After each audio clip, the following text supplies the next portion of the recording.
Great. Okay, let's get started. Hi, everyone. My name is Alicia Alex, and I am the Associate Director of Career and Professional Development at ArtCenter. Welcome to the first ever Creative Career Conversations, a SoCal panel series hosted by California Institute of the Arts, Otis College of Art and Design, Laguna College of Art and Design, Loyola Marymount University, and ArtCenter. Thank you so much to those of you who joined us for our other 4 panels, and thank you so much for tuning in to our last panel tonight, Paths to a First-Time Freelance Career. I'm so excited to welcome our panelists, Bijou Carmen, Emily Hahn, and Michael Aguilar. Unfortunately, Daria Kobayashi-Rich won't be able to join us tonight. She's a freelance photographer and had a last-minute booking come up, as is the life of a freelancer, but she sends her apologies. Before we jump in, just some quick housekeeping notes. We will be recording this session. We'll be sending out the recording of this session and all of our other panels, so make sure you're registered on the Eventbrite to receive the recordings. Also, if you'd like to use captions during this talk, just turn on the closed caption button at the bottom of your screen. Feel free to use the Q&A throughout to ask questions for our panelists, and we'll leave time at the end to answer. All right, let's get going. I'm going to stop sharing my screen.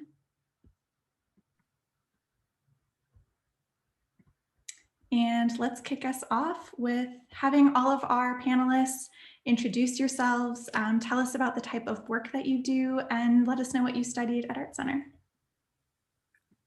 All right. Hi, everyone. My name is Emily Hahn. I'm a graphic designer, illustrator, and stop motion artist.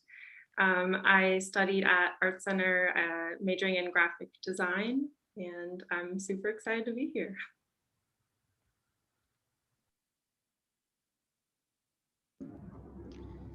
Hello, my name is Michael Aguilar. I'm a motion graphics designer slash editor slash producer.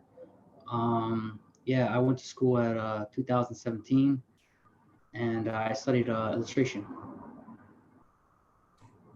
And hi, everyone. Thanks for having me. I'm Bijou Carmen. I'm an artist and illustrator, and I studied illustration design at ArtCenter. Awesome. Thank you so much. We're so happy to have you all here today.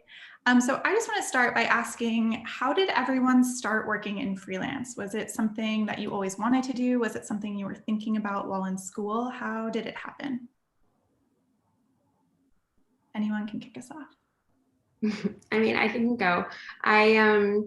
I started doing freelance when I was at ArtCenter already, just through, like, I did an internship and got some connections through that, and putting my work online and things, started just getting a little bit of freelance, and then continued it pretty naturally after school until it picked up enough that it turned into my full-time job. And it was always something I wanted, so that was my goal. Awesome. Yeah, I mean, I started doing freelance. It was kind of, I mean, it was a struggle. I was looking for work, trying to go in from one studio to the other, and I kind of did it accidentally because it's so hard to get a job, with the resume and the experience you have coming out of school. So I started off freelance, kind of like a starting off like gig, and then they didn't really pay me much, pay me minimum wage, or some of them they paid me nothing, and I just kept on, nothing. It went from nothing to nothing to nothing to like something to something, and then I just kept going and going and going, and the money just kept going up and higher and higher and higher and higher, and then I just kept going freelance. I'm like, let's do this, I love it. Yeah, I started doing freelance a little bit right after ArtCenter. I did a couple odd jobs here and there that I really enjoyed. I did start working in a full-time job right after ArtCenter. I worked at an ad agency for about 1.5 years. And then I did a couple independent projects here and there, but it's just so hard to like be freelance and full-time. You can't really do both. So I kind of just had a moment where I was like, I need to go all in, take the leap, and be freelance if I want to do this. And I really wanted to. It was something that always appealed to me. So I planned for it and saved a lot of money and just took the leap. 1 week before COVID shutdowns happened, which was really bad timing on my part, but it's been super exciting and fun. And, you know, it's almost been a year freelance coming up this next month. So yeah, that's how my path was.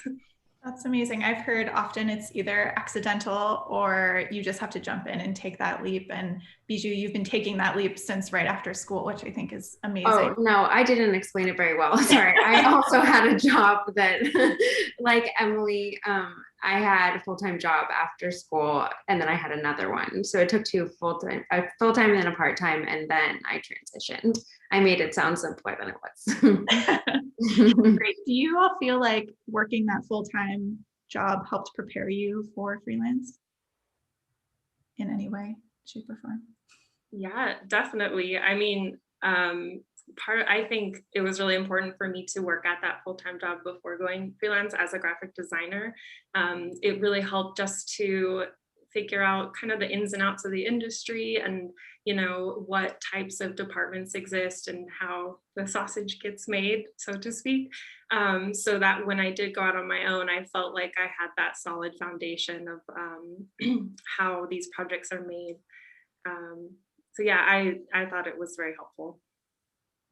Yeah, I feel like I learned some things at the jobs that I'm thankful for. I mean, first I worked in fashion, which I thought I was interested in, and I kind of learned that I wasn't in. And then in the second job, I did print design, which is a great job for illustrators. And I still use that skill. So I'm thankful for both of them and being able to support me when freelance was slow.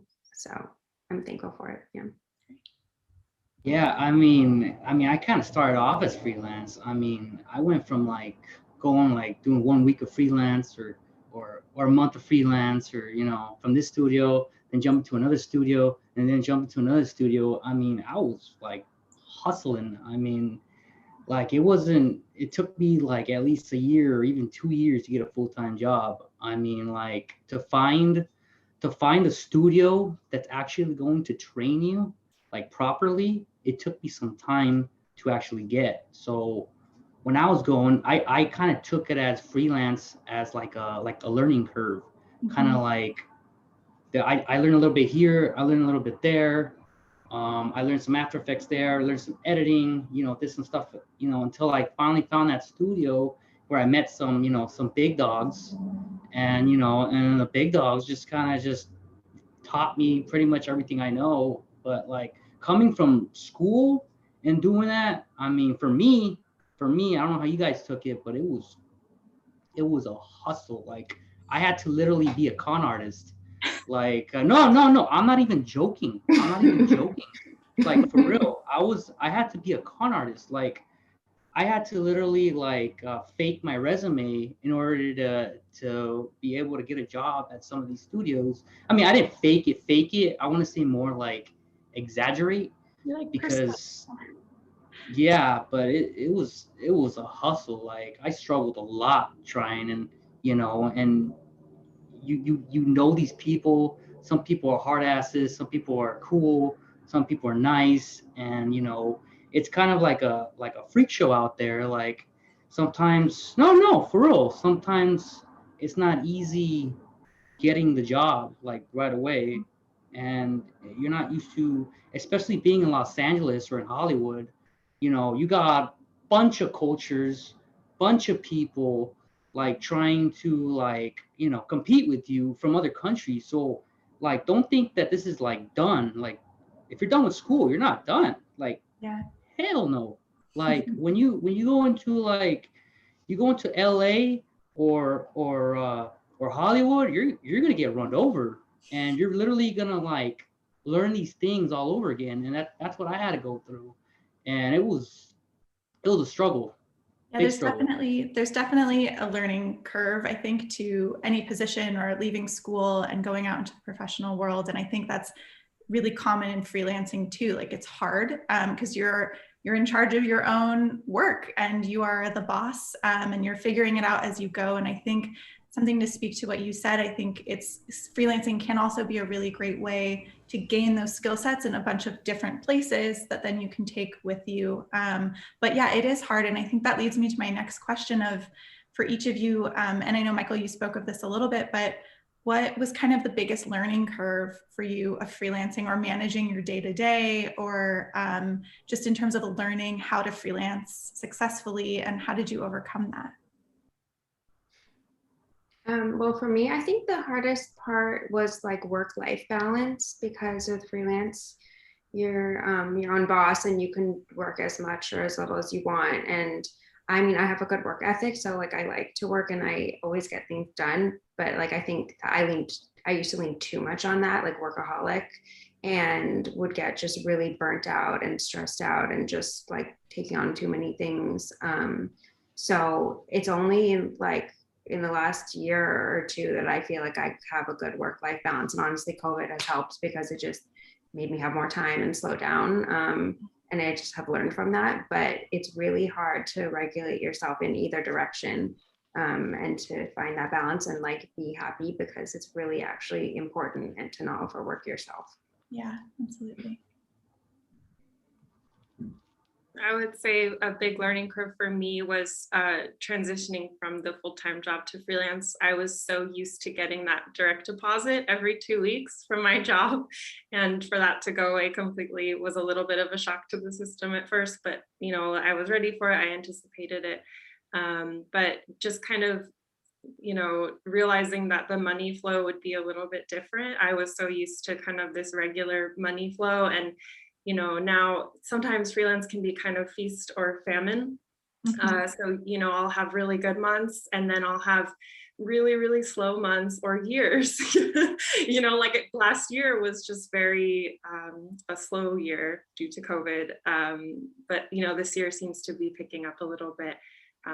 So I think just reminding yourself that like, just because it's a slow month doesn't mean that you're failing as a freelancer. It's just kind of the natural ebbs and flows, and that there's probably a great project around the corner, and you know, you can use the downtime to do admin work on your business, or you know, update your website, reach out to new potential clients, and just try not to like get in your head about it, and you're not failing, you know.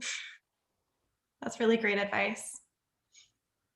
I mean, my learning curve is like making invoices, like, you know, collecting the money and like learning how to make quotes and invoices. And I feel like ArtCenter didn't really teach you how to do those things.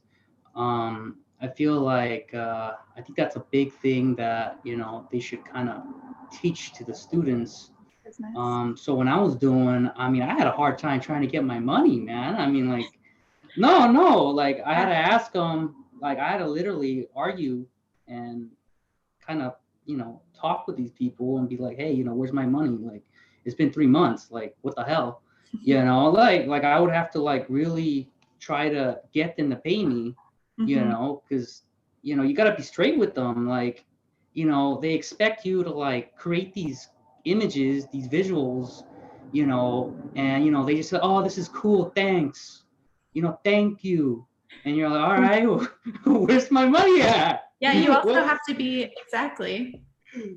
Yeah, so they try to put it off as like it's a gift or something, you know, and just my learning curve is like getting my money pretty much, trying to make invoices, make quotes, and be serious with these people, because I'm like, no, man, I'm not gonna do nothing unless you know, you give me something. You gotta give me something, you know, like it was really hard to kind of, you know, say, especially you know, when they're really nice and they're really cool with you, you know, you also got to think like nobody's really, when it comes to business, nobody's really your friend. You know, they could be as nice as they want, as cool as they want, and you're like, oh, I love these guys, you know, but then once the money comes in, you're just kind of like, all right, you know, you guys are cool, yeah, whatever, you know. So, you know, you could be pissed off at me. I don't give a crap. You got to give me my money. I do think this is, oh, sorry. Go ahead. Yeah, go for it. Sorry. I was going to say, I think this is a common thing that we hear from alum or from students who freelance. That this is a concern where you're often the one in charge of chasing down your money and doing the invoicing. You're your own business advocate.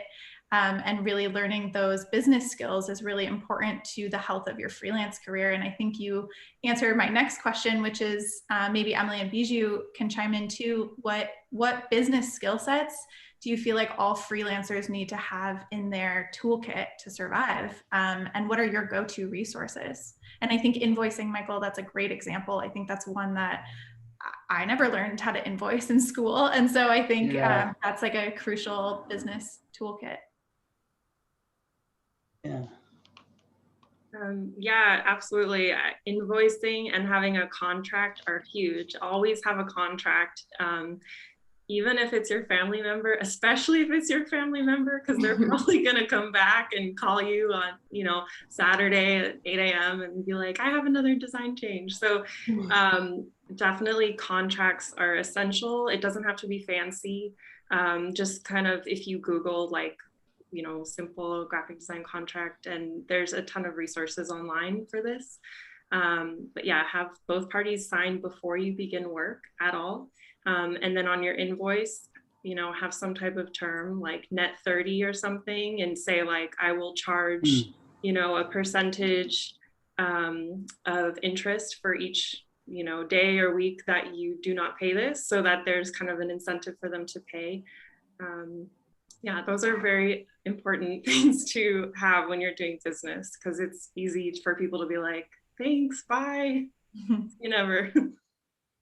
Yeah, I would echo exactly what Emily said and Michael. Having a contract is incredibly important. Also, definitely agree, especially when it's with friends and family. Things can get really murky. So with anyone, you have to have a contract, and like those terms I think are perfect what you said. And then also I even do things about like how many rounds of edits the client gets, because that can get out of hand. And I learned all of these things the hard way of just having these things happen and then realizing it needs to be in a contract. I can't remember the other one I was going to say, but I think that's a good one, and everything that Emily said. Yeah, definitely, I would agree. I'd echo, contracts are so important, absolutely important, just to protect your own work, to protect your time, and just set expectations with any client that you're working with. I think that's really great advice. So speaking of clients, I want to talk a little bit about how you even go about finding clients and pitching your work. What does that look like?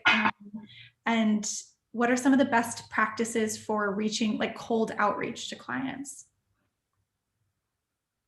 I'll go for that one. So when the way I get clients, I just apply online. I message them, I call them. I think the most effective way that I've noticed to get jobs like for freelance is giving them a call. Just like leave them a voicemail.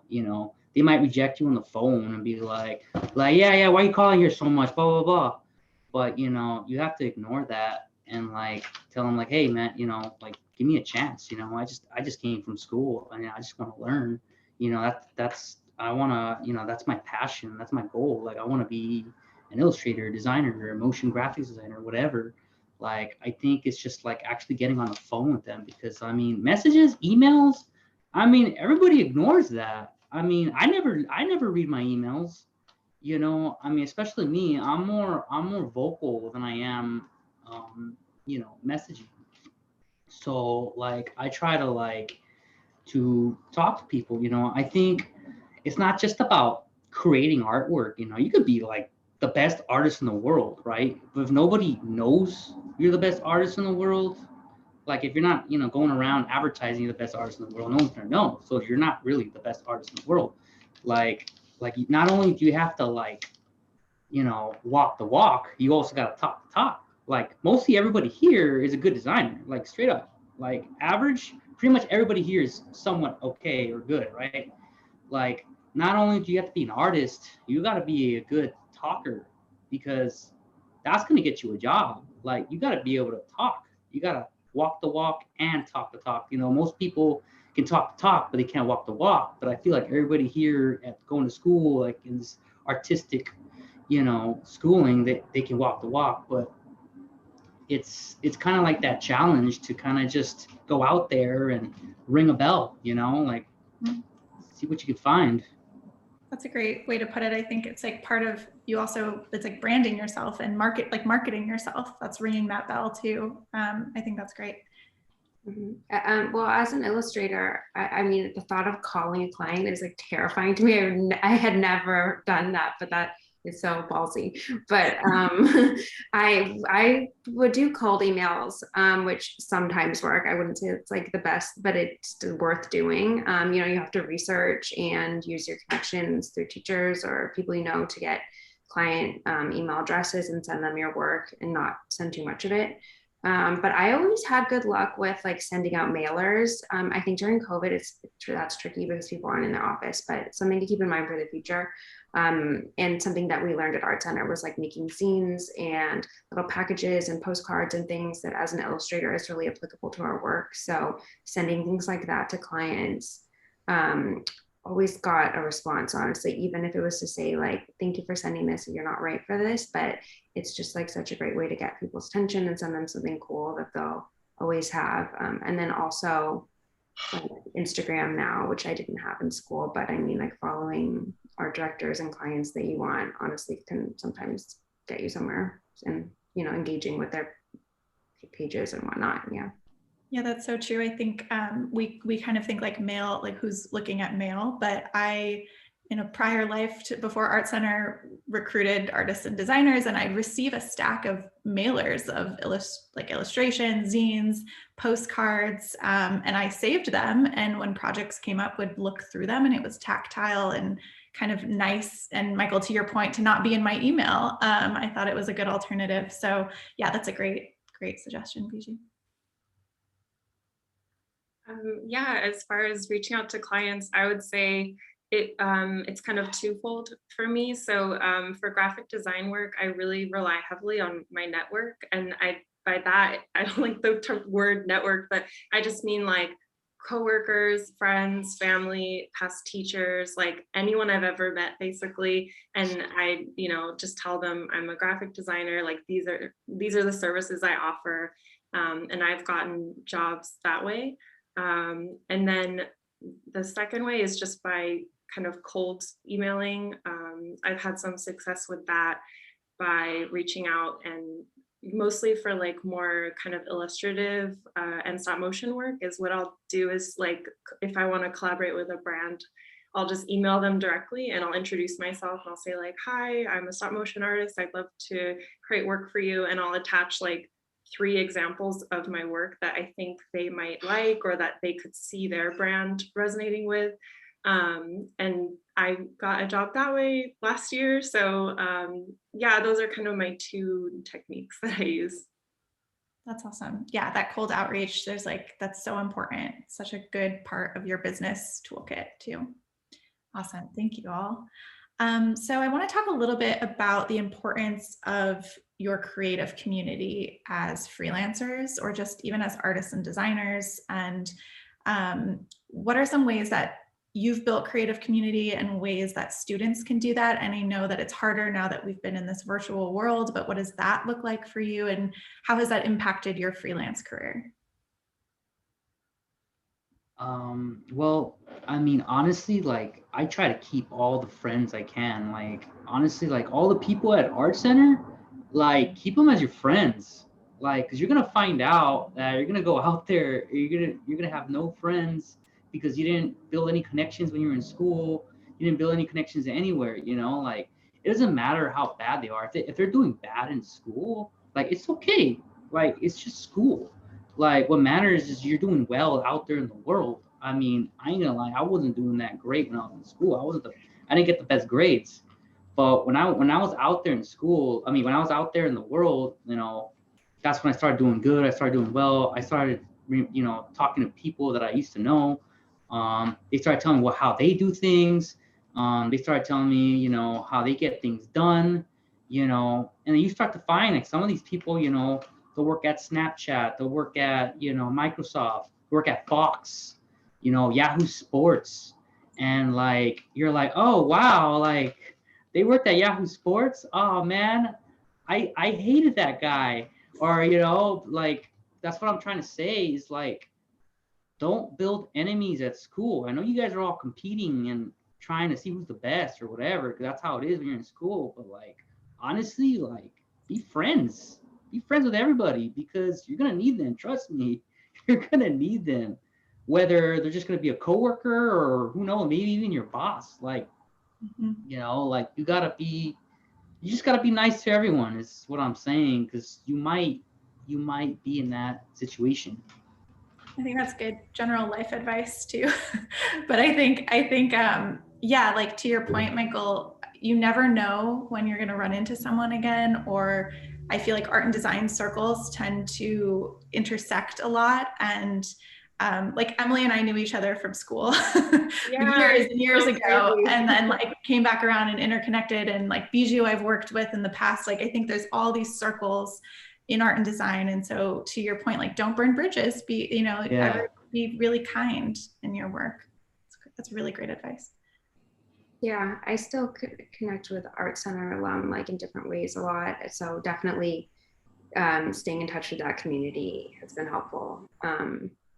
And I mean, prior to COVID, because my work sometimes intersects with like fine art a little bit. So I would say like going to art openings, which we don't have now, but when they come back, just events, anything like being social honestly helps, just, meeting people in real life. And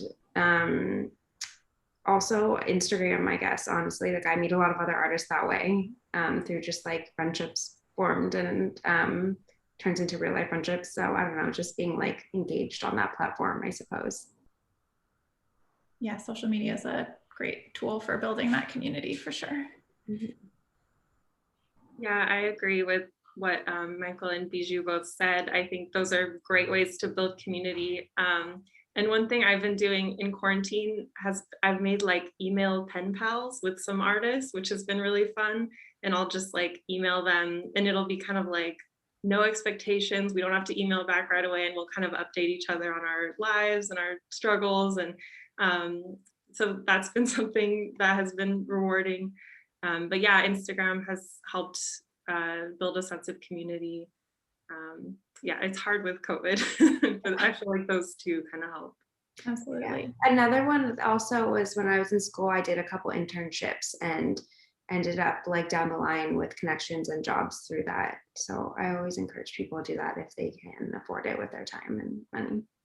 Yeah, that's great advice. Awesome.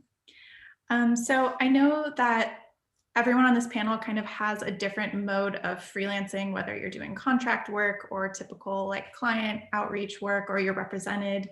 I was curious to talk a little bit about Bijou. I know that you have representation, and I'm curious to know how that's affected your career as a freelancer and like your choice in going in that route, and kind of what that has looked like for you, because I know that's a question we get often from students is like, should I look for representation as a freelancer or like an illustrator or photographer, and do I need that? What does that look like? Mm-hmm. Yeah. Well, my path with that was that, like I said, I was working after school and doing freelance, and then got an agent like a year or two out of school, but they were just for work in Europe. So like that was like sometimes work. Like they wasn't really like I did most of my admin and everything myself because most of my work was in the US. So I would say it's like I barely had an agent. It was like a little bit testing the waters. And they were really helpful. I'm still with them.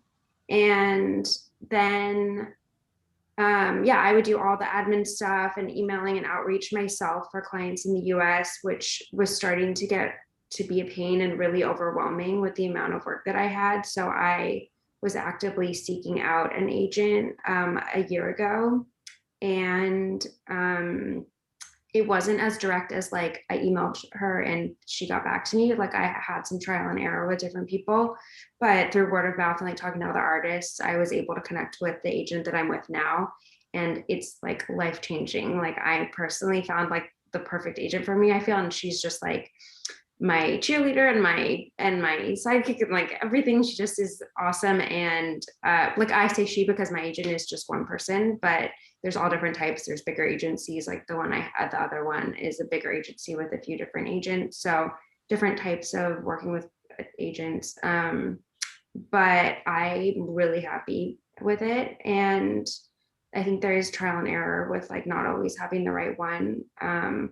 But I found at a certain point I needed it, but I don't think students necessarily like need to seek that out right away. I mean, I learned a lot doing all my own contracts and invoicing and outreach and whatnot. And that's really valuable. I just got to a point where I didn't want to do it anymore. And it frees up so much of my time to just be solely creative. And also like even though I'm giving a commission to my agent, I feel that ultimately she pays for herself because I just get higher fees because she negotiates for me, which is something that I always felt really self-conscious about doing. So for me, it's a really good fit. I don't think you have to have it right outside of school. I think you should like feel out if it's something you want or like need. And it's not that easy to like, I was lucky that one reached out to me at first, but it's not like that for everybody. Sometimes like my second agent, I needed to go out there and really put out there that I was looking. So there's just like a lot of different ways it can go and a lot of different types of agents. And now I have another one for work in Asia. So like I have a few different ones, but I haven't really worked that much with them yet. So all different. Yeah. Thank you for that insight. That's awesome. And I think agents can be really great for freeing up that work. And I think for any students that don't know, they're really the ones handling your communication with the client and your negotiating and your contract and your business side. And I think that's really great insight. Thank you, Bijou. Mm-hmm. And for Emily and Michael, I think, can you talk a little bit about maybe the different experiences you've had, whether it's like contract work for a company versus traditional like gig freelance work and what that's looked like, if you've experienced those things?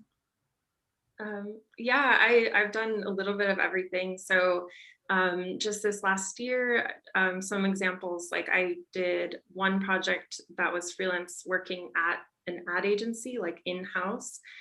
So I would work with them and usually you negotiate like a day rate for that. And it was just on one project. So that's like one type of work. And then a different type of work that I do is like more hourly kind of project based. So those are kind of just independent of like they just kind of let you do your own thing on your own time as long as it meets the deadline. And then sometimes I'll do like flat rate, maybe if that's like a one-off logo project or like an illustration, or for a stop motion, I'll usually do a flat rate. So it totally depends on like the medium, the client, you know, the situation, but everyone kind of has their own system for pricing, I guess. Mm-hmm. So yeah, there's several different types of contracts that you can get involved with. And then when you're freelancing for an agency, are you actually, well, I don't know if this was COVID or pre-COVID, but were you going in and working with their team, or are you kind of? I was at home. Yeah, it was very unusual. It's the first time I've ever done this, but I worked with them for about a month and I just Zoomed with the team and was briefed over Zoom, and then, you know, kind of just worked independently and we'd have check-ins that way. But it was actually DDB in Chicago. So I am based in LA, so I just got to stay in LA and Zoom with the team in Chicago, which was kind of interesting and fun. That's great. Awesome. And with me, I mean, you guys need to know like your numbers really well. Like you need to know what day rate is in hours, in weeks, in months, in years. And like what I've noticed, I've noticed, like when you're going to these studios and these offices and corporations, they try to fake you out. They try to trick you with numbers. You're like, oh yeah, like I'm 50 an hour, you know, I'll do 50 an hour. Right? You're like, oh, okay, 50 an hour, but you're only going to work like 2 or 3 hours a week, or, you know, 2 or 3 hours, you know, a day. And like what I've noticed, what I've learned is to go with day rate. If you go like, hey, you know, especially coming out of school, I mean, I started off with like $300 to $500 a day. You know, I started talking to people, they started telling me. And what I've noticed is if you work per hour, because I tried that, like I tried per hour, especially when it's a freelance studio, they'll come at you, right? Like, yeah, we'll hire you, you know, blah, blah, blah, freelance. I believe it's what, W9, right? W7, W9. And they'll be like, hey, like, yeah, it's going to be 40 hours a week, blah, blah, blah. It's going to be nice. You're going to love it. Yeah. So then you start doing it and they're like, hey, Michael, you think you can do this for us? You know, you think you could write down the hours that you worked and blah, blah, blah. And sometimes, I'm gonna be honest with you, I get things done in like 10 minutes. I'll get it done in like, I'll get a job done in like 10 minutes and I'll get paid for 10 minutes of work. So what I've learned is to do a day rate or a week rate because or salary or something like that, because sometimes they could either make you work as little as possible to like they make you stay there till like 11, 12, 1 o'clock at night. So I mean, I suggest you do a day rate because I mean I've been screwed over hourly rate and I've been tricked with salary. You start to forget with numbers. You're like, oh, I said 50 an hour, and then they ask you, okay, so how much do you want to get paid a year? And you're all like, I mean, if you don't know what that is in a year, you're kind of screwing yourself. You know, it's good to know what that amount is in hours, days, weeks, months, and years, because they're gonna try to trick you. I think that's great advice. It's good to know your hourly rate or your day rate in general, so that way you can kind of gauge too when opportunities come to you, whether you want to take them or not, and whether it makes sense for you. I think that's really great. And I think sometimes when you are on contract work, you know, it's either sometimes a flat rate or not necessarily hourly, but being able to have that insight empowers you to negotiate and to really stand up for yourself, because as a freelancer, that's your responsibility, is to, you know, have your own best interest in mind and make sure that like your time is compensated. So that's great advice. Thank you, Michael. Can I add something really quick on that? A really great resource if you need to calculate your rate is Jessica Hish's The Dark Art of Pricing.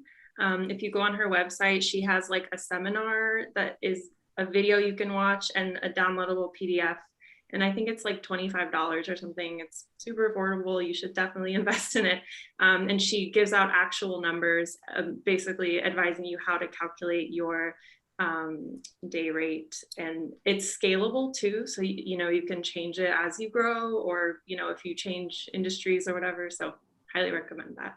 Awesome. I love a good resource. Yeah, if anyone else has resources that they want to share, feel free, panelists, to drop those in the chat or let our students know. I think that's great. Awesome.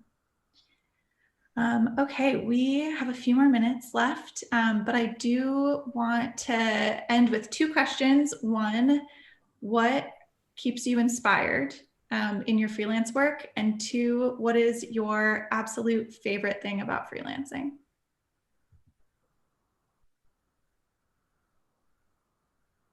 Okay, well, what keeps me inspired, that was a question, right? The first one,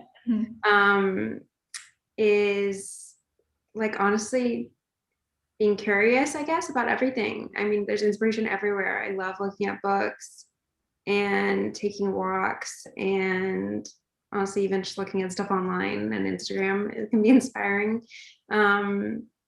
Just being curious about the world and like keeping your eyes open. It's just, there's inspiration everywhere, as cheesy as that sounds. And my favorite thing about freelance was the second, right? It's the freedom to just like structure my days however I want. It's just like such a gift, honestly, to be able to do that. I feel so lucky, and to be able to wake up whenever I want every day. I mean, my inspiration is just, you know, I like to go. I mean, right now, I know right now we can't really go out too much, but like, you know, when I started going, you know, my inspiration is like going out, meeting people, meeting different types of people.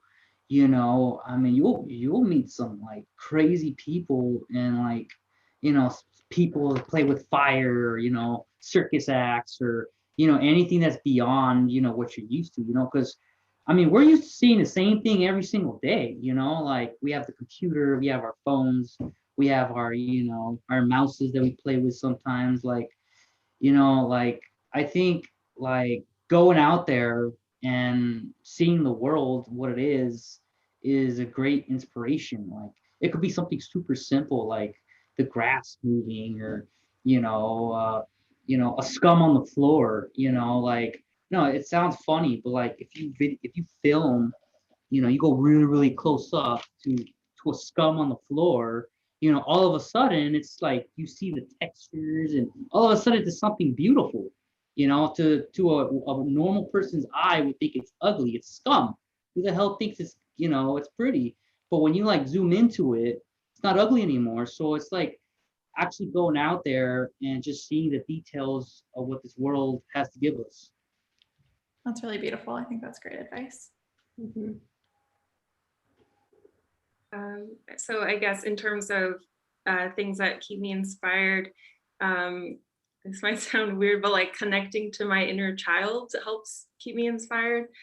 There's a book called The Artist's Way by Julia Cameron, and she speaks about how it's important to kind of listen to that voice and those things that inspired you or like made you feel that sense of awe or wonder as a kid, you know, can make you feel that same way as an adult. So I've been doing that a lot in quarantine, like just revisiting my favorite movies when I was a kid, like a lot of Ray Harryhausen movies, and just kind of geeking out and feeling like unashamed, you know, to just be childlike. And that always inspires me, like listening to your favorite music, I don't know, eating like a childish snack. Like, I don't know, this sounds weird, but yeah, and then just walking out into the world and being open to possibilities, like Michael was saying, the scuff on the sidewalk, or, you know, a weird cloud formation, or like a funny person walking down the street. Those are always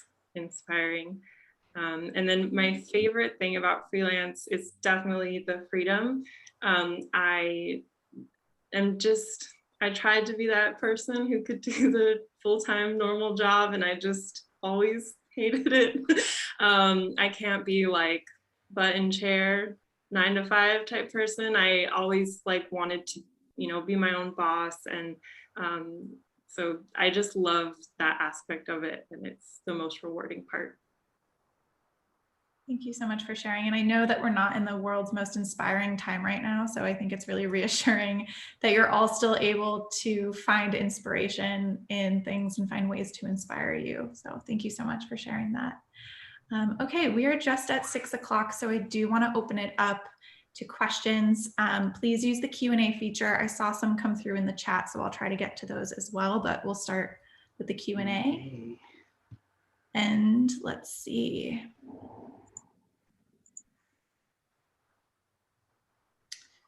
These are all really great.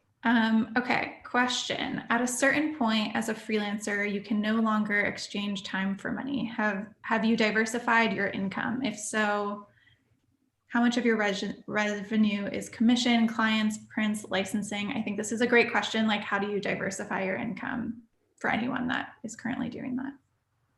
Yeah, that's definitely how my business works, but I wouldn't say I'm strategic about it necessarily. Maybe the only like the way that I plan it is that like I'm always doing my own things on the side, and I make things and sell them online. So it's like whether it's original artworks or zines or prints, that's just always like in the background. So like if things are slow, even if that's not like a big percentage of my income, it's something. And there's like stores that buy my goods and stuff too. So like those orders are always coming in. But yeah, licensing is a great revenue source, especially because it doesn't require time as much.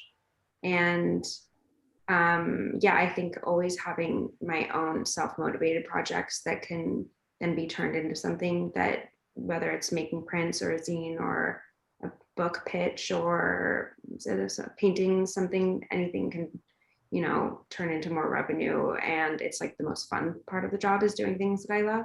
So I always have that going on in the background, and then client work, as we talked about, outreach, and then it comes in when it comes.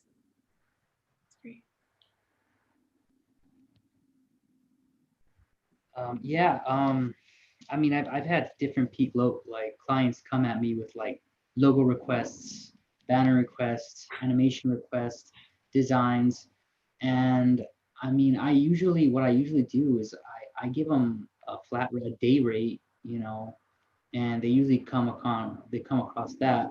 I mean, sometimes you want like a straight up like, oh, like you think you could do this logo for like $50, or you think you can animate this for like $10, $20, and I've got a lot of those requests, and usually what I tell them is like, hey, I could do, I'll try to work with them, I try to negotiate with them, like, hey, I do, let's just say 500 a day. Like, I could do half a day for you. I'll do 4 hours of work to make your logo, and I'll make it look cool.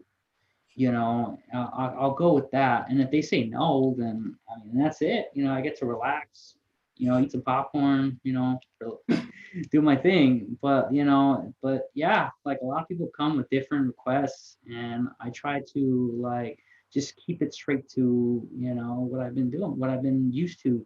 Oh, like, oh, can you do 1 or 2 weeks for, the day rate of $500 a day? And I'll be like, yeah, sure, I can do that.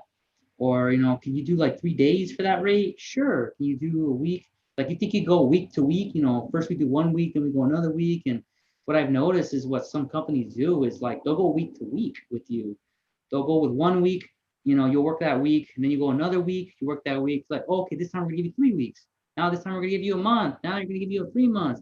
Now they're gonna give you 6 months. I don't know why they do that, but it feels like they want to get to know the person. They want to, see if they could work with you, what challenges you can overcome, and like, and what I've noticed is a lot of agencies will give you like a contract of like a week or maybe even a day. So if they just give you a day, you better work your ass. If you really want that job, you got to work your ass off. That way they give you a week, and then they stretch it out to a month, 3 months, a year, 2 years. And that's what I've noticed with studios, with contract agencies and contractors. With agencies, what I like about recruiters and agents, they'll give you like a 3-month contract, a 6-month contract, and so on. But with studios, is they try to, they just want to get what they want, and that's it. But if you show anything else that's good, then they'll give you extra time. That's really great insight. And I also just want to thank you, Michael, for being transparent about finances, because I think, and rates, and and just kind of like that in and out, because I think sometimes that's the biggest blind spot in freelancing too. And I think oftentimes you learn that from talking to your peers and talking to your networks. And so I appreciate you sharing that.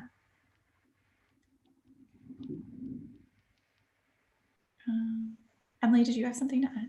Oh, yeah, as far as diversifying your income streams, yeah, as a freelancer, that's very important. And, if you're going from full-time where you have all your eggs in one basket to freelance, it's important to just try to have multiple things. I call it like irons in the fire. And so you have like potential of like 10, 15 leads on a project on projects at any given time. And maybe like 3 of those die off and 1 of them goes through, and 2 of them go through for a week and then they get canceled. Like, it's important to definitely just kind of always have multiple projects, or at least leads at any given time, because you just never know like when a project is going to get canceled. That's happened to me so many times, where I'll be like 2 weeks in and then they'll be like, oh, it's killed, like, thanks for your work, and they'll say goodbye. And I'm still getting into this a little bit, but I know a lot of artists do like online courses. That's one income stream. So as far as like trading your time and for money, or like services for money, if you want to try something different, you can do online courses or like selling products.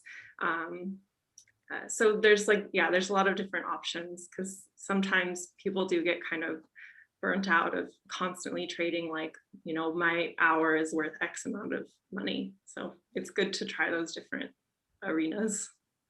That's awesome. Thank you for sharing. This is a great question. What are your go-to tips, programs, methods you use to manage your financials or your business side and income as a freelancer?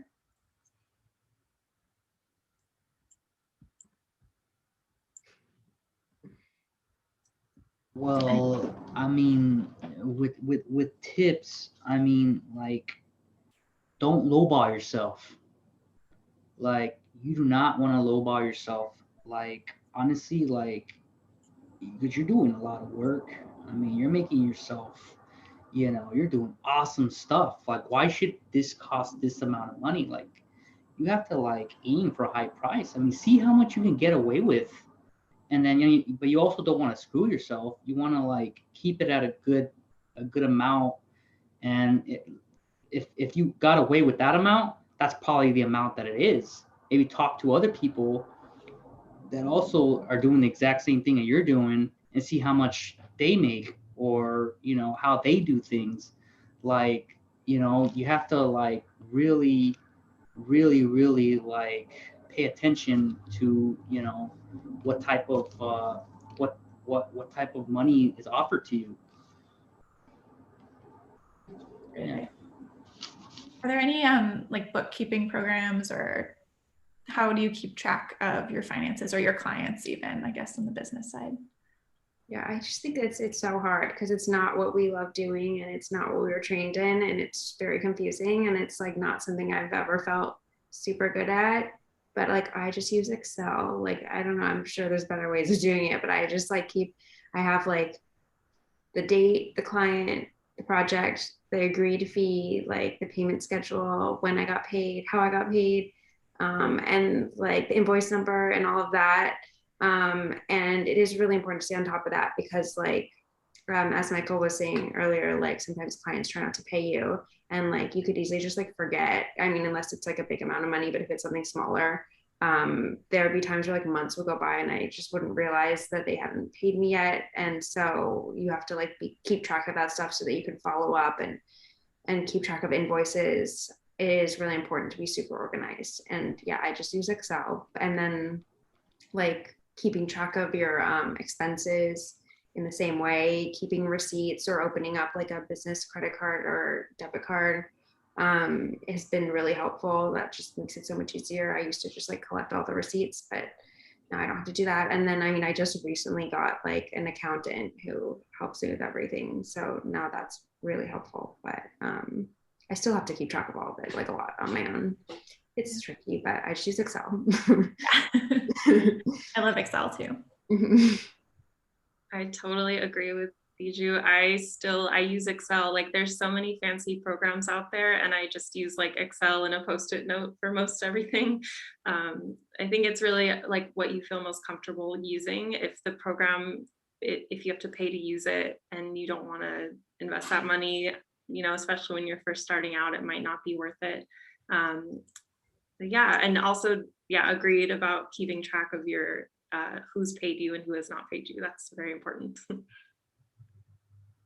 Yeah, definitely. And doing that follow-up too. I know that's a hard part of the bookkeeping.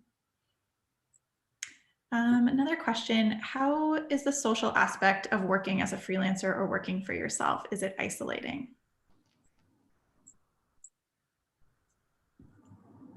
I would say yes, it can be, but I would say in the same time, like I personally don't mind because I'm very introverted and I love spending long hours working alone. I think, like once COVID hopefully is over, it would be great to go back to a coffee shop and work in there and get sort of that sense of community from coffee shops. But yeah, I think it kind of depends on your personality type, but I personally enjoy the work being alone. Yeah, I feel the same as Emily. I mean, I love just working alone all day, and it makes me happy. So I think for me it works. But it's important to like, make time to see friends on weekends and things like that if you want to. Yeah, I mean, with the social aspect, yeah, I mean, I kind of just been, doing my thing, working on this, working on that, call somebody if, what else they need. I mean, right now I'm working with Herbalife, so, they'll have me work on videos like, hey, change this, work on this task. Can you add this to it? Can you make this? So, the social aspect, a lot of people use Slack. Some people just email. Some people use Jabber. Jabber's one that they use, or Microsoft Teams. Workfront, Trello, Basecamp, FreeCamp. These are all software programs that they use for contacting each other, especially right now with COVID, or it'd be different. You'd be, at the studio, working with other people, compared to like, oh yeah, let's do this, let's go over here, let's make this, let's make that. You'll have people yelling at you, talking to you, like in that type of environment. Like you really gotta have like some really strong like reptile skin, because there's different types of personalities out there, and you gotta be used to the whole talking aspect of it. But yeah, that's what we've been doing to communicate. It's mostly Slack for the COVID-19 aspect. Yeah, Michael, were you going into to agencies, like popping in and doing work, or like doing contract work in person? Yeah, a lot. I had to do some studios from far away, from New York, Day One Agency, Contend, Aspect Ratio, Neoganda, Black Box, Yahoo Sports. Like I would have to go in and and you literally have to just like, you don't know what you're expecting, you don't know what you're going against. So in a way, it's kind of nerve-wracking, like, hey, I want you to create this like 3D cinema, 4D electricity fire, and then I want it to go like this, and you're just like, what the hell, man? And you're unsure if you can do it right, but like, it's just, you just have to just believe in yourself and just go with it. Or just, I want to say, like, if you did something really horrible, or like it just sucks, you gotta be able to talk your way out of it, because I've had like people, come at me, like content managers come at me and be like, what the hell is this, man? Like, we're gonna send it to Sony right now, like, and I kind of do what I call massage the situation, where I'm like, oh yeah, like, I thought that's what you wanted. Yeah, you wanted the fire, maybe he's not as cool as you're talking about, but I made it look like this, and I made it look like that. So it's kind of like, in a way, it's kind of like guiding their minds, so they won't be so upset at you.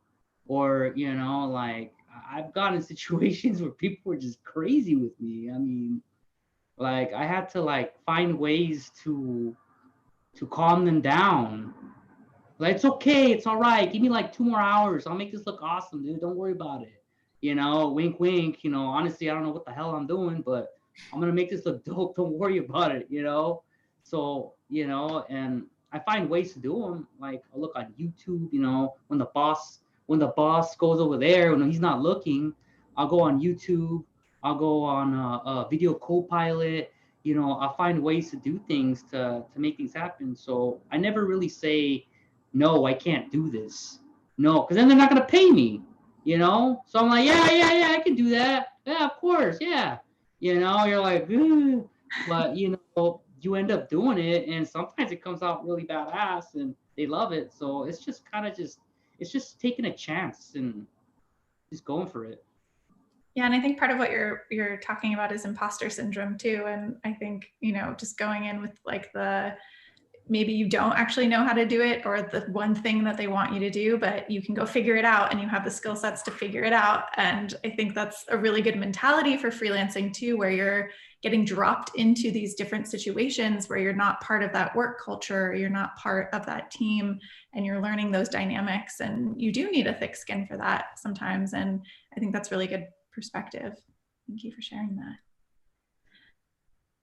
One other question. We're a little bit over time, and there's so many great questions, and I'm sorry we're not going to get to all of them, but I think we've covered most of these at some point in the talk, and this will be recorded and sent out to everyone if you missed any part of it. But just one or two last questions. Do you think social media has become a mandatory thing for artists and creatives? I mean, I would say yeah, unfortunately, kind of, because it just seems like it is. I think it's been a big part of my business, and being engaged and active on it always seems to help for me. So I think it is necessary. I mostly I only use Instagram. I don't use any other social media stuff, but I used to put my work on like Behance and Tumblr, which I don't think is around anymore, and Pinterest. So, and I used to get work that way, and I get work through Instagram. So it's really helpful. Yeah, there's like so many social media platforms out there now. It can be kind of overwhelming to know like which one to, like I opened a TikTok and then I was like, what am I doing here? Like, this is not for me. But so yeah, I would say it is very useful to have an Instagram, especially if you're a visual artist, because that platform thrives off of beautiful visuals. So if that's your job, then definitely go ahead and open an Instagram. But I don't think you need to like spend your whole day on it. Like, definitely try to limit your time if possible. And you don't have to be on every single platform. Like if you're getting the most bang for your buck through Instagram, then definitely stick there. But like, I might not do TikTok because I'm not a dancer, like, and even like Behance, I don't know, I didn't see a lot of returns through there. So I kind of scaled back there, just because you only have so many hours in a day and you don't want to wear yourself out trying to keep up with all these different platforms. There's like working, not working, and yeah, there's a lot out there. So try not to, feel like you have to be on each one all the way. That's great advice. Yeah, sticking to the one that works for you.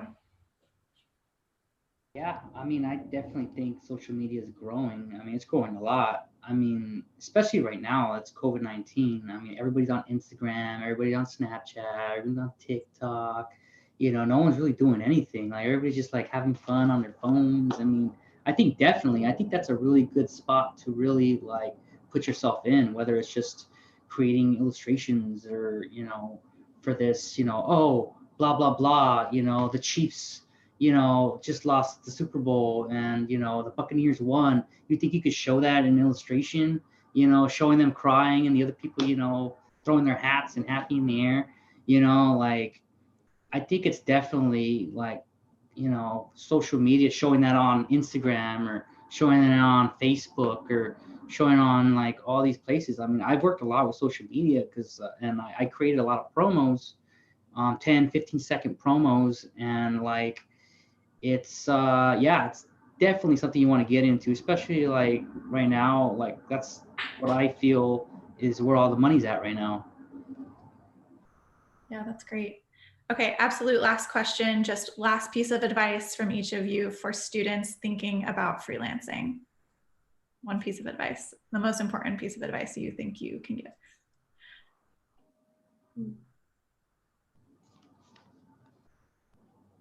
I would say the most important piece of advice is just to be resilient and to not let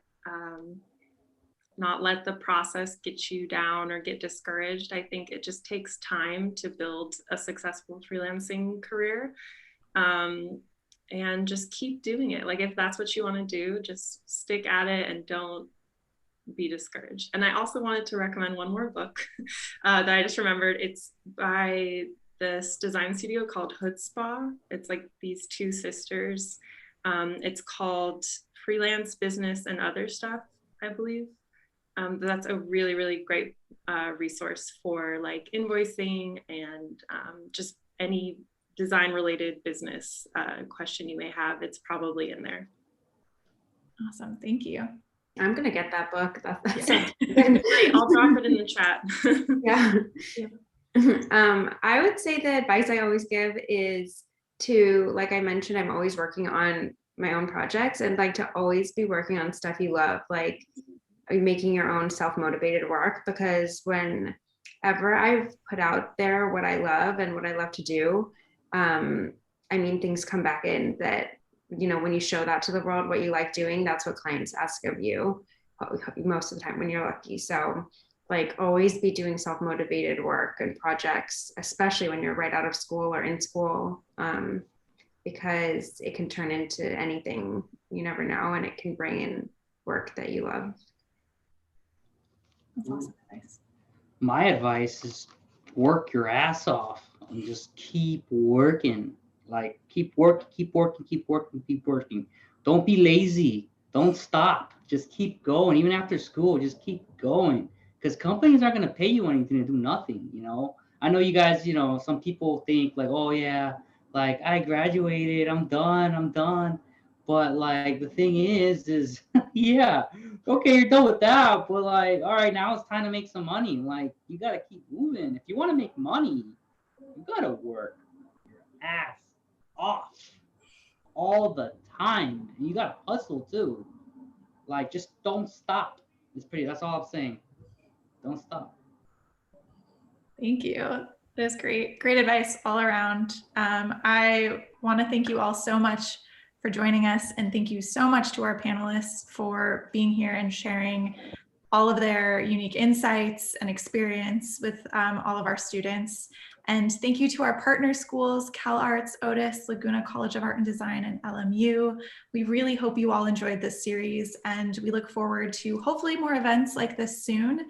So stay safe, stay healthy, and have a wonderful rest of your night. Bye, everyone. Thank you. Have a Thank good you so one. much, Alicia.